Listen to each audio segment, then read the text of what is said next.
বড় breaking news.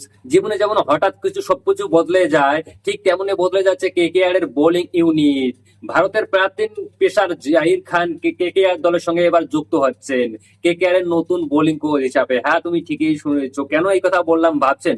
জানাবো আজকে এই ভিডিওতে। তবে তার আগে তুমি যদি কলকাতা নাইট রাইডার্সের ফ্যান হয়ে থাকো তো ভিডিওতে লাইক করে চ্যানেলটাকে সাবস্ক্রাইব করে দাও। তো চলো শুরু করা যাক। কেকেআর এর পুরনো বোলিং কোচ যিনি ছিলেন ভরত অরুণ, তিনি এখন লখনৌ সুপার জায়ান্টসে চলে গিয়েছে। এবার তার জায়গায় কেকেআর দলে আছে জাহির খান, একজন লেজেন্ড প্লেয়ার। সে শুধুমাত্র খেলেননি, খেলোয়াড় সে তৈরি করেছে। কয়েকদিন আগে আমরা শুনেছি চন্দ্রকান্ত পণ্ডিত কোচের পদ ছেড়ে দিয়েছেন। কেকেআর ম্যানেজমেন্ট এখন পুরোপুরি ভাবে বদলে যাচ্ছে।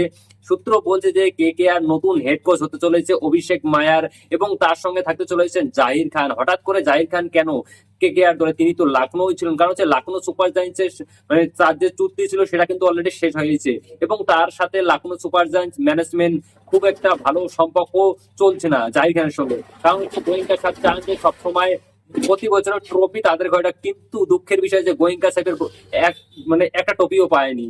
কিন্তু তার জন্য জাহির খানের উপর তারা দোষ দিচ্ছে যে তিনি ভালো নাকি কোচিং স্টাফ করতে পারেনি, কোচিং এ তিনি কিছু ফলাফল দিতে পারেনি, এবং তার কারণে হয়তো লখনৌ সুপার জায়ান্টস থেকে জাহির খান বাইরে হয়ে আসতে পারে। আর সেই সুযোগটাই কাজে লাগাচ্ছে কেকেআর। তার কারণ যদি লখনৌ যদি ছেড়ে দেয়, জাহির খান যদি চলে আসে, তো লখনৌ কেকেআর কিন্তু নিতে চাচ্ছে জাহির খানকে। তার কারণ জাহির খান দেখো একদম ভালো একজন ব্যাটসম্যানও ছিলেন এবং অলরাউন্ডার ছিলেন, ভালো বোলিংও ছিলেন। তো দেখা যাক শেষমেশ কেকেআর কি করে।